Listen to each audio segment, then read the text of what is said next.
Hello friends, today we are discussing about narrower meaning of education and broader or wider meaning of education। तो दोस्तों आज हम शिक्षा के संकीर्ण अर्थ और व्यापक अर्थ के बारे में चर्चा करेंगे। At first we will discuss about the narrow meaning of education। In its narrow sense, school instruction is called education। संकीर्ण अर्थ में विद्यालय में दी जाने वाली शिक्षा को ही शिक्षा कहा जाता है। In this process, elders provide structured knowledge to children। इस प्रक्रिया में क्या होता है? बड़े लोग बच्चों को व्यवस्थित ज्ञान प्रदान करते हैं। This teaching is done with fixed methods and within a specific time।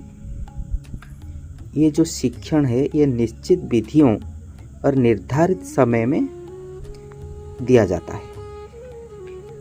The main aim is the mental development of children।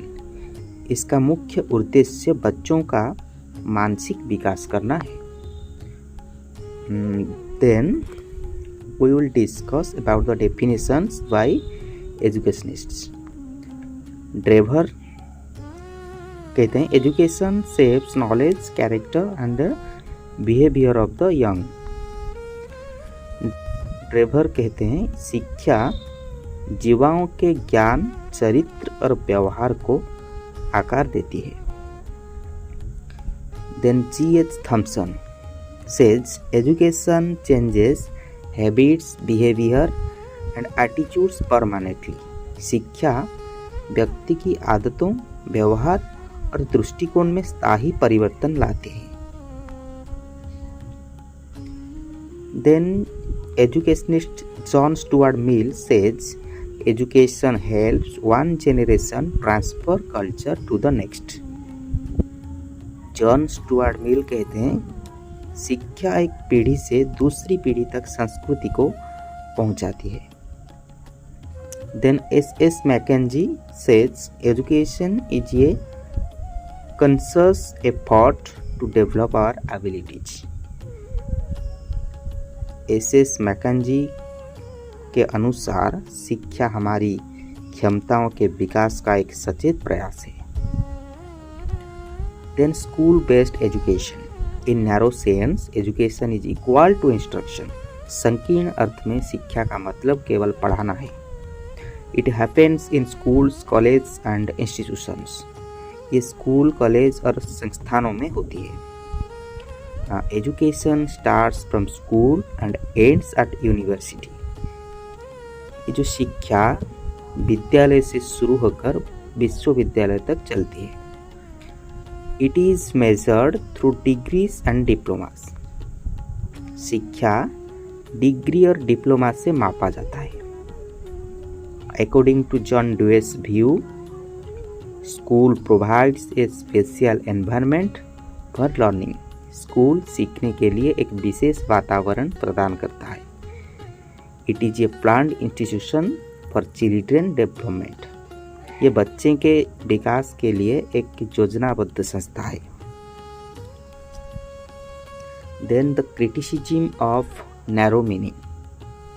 इसका क्रिटिसिज्म के बारे में चर्चा करेंगे। Some believe education is only gaining knowledge। कुछ लोग मानते हैं कि शिक्षा केवल ज्ञान प्राप्त करना है। But this view is criticized by many educationists। लेकिन इस विचार की कई शिक्षाविदों ने आलोचना की है। Education is not just knowledge but overall development. शिक्षा केवल ज्ञान नहीं बल्कि संपूर्ण विकास है।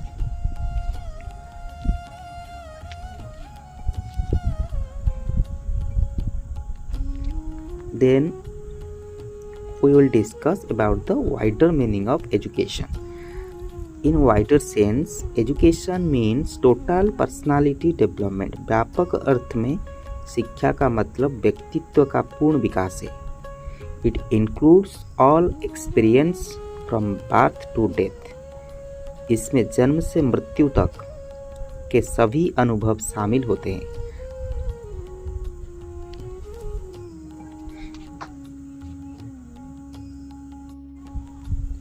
सो education is a life long process.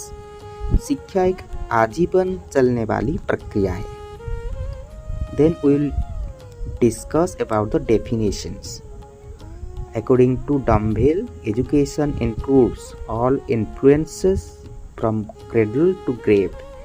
शिक्षा जन्म से मृत्यु तक के सभी प्रभावों को शामिल करती है।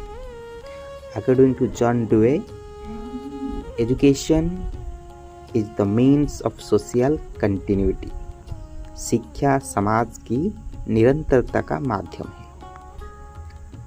According to Mahatma Gandhi, education develops body mind and soul. शिक्षा शरीर मन और आत्मा का विकास करती है। According to S Mackenzie, education continues throughout life. शिक्षा पूरे जीवन चलती रहती है। Then the nature of wider education. Education is not limited to classroom learning. शिक्षा केवल कक्षा तक सीमित नहीं है। We learn from life experience. हम जीवन के अनुभवों से सीखते हैं।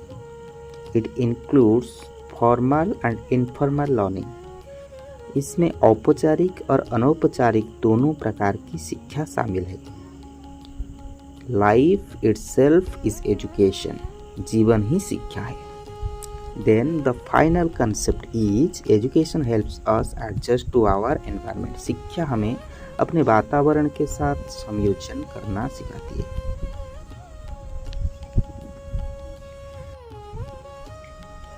Then it develops all human capacities। ये मानव की सभी क्षमताओं का विकास करती है। So thanks dear students for your attention। Remember, education is not just learning from books, it is learning from life. So keep learning and keep growing. Thank you.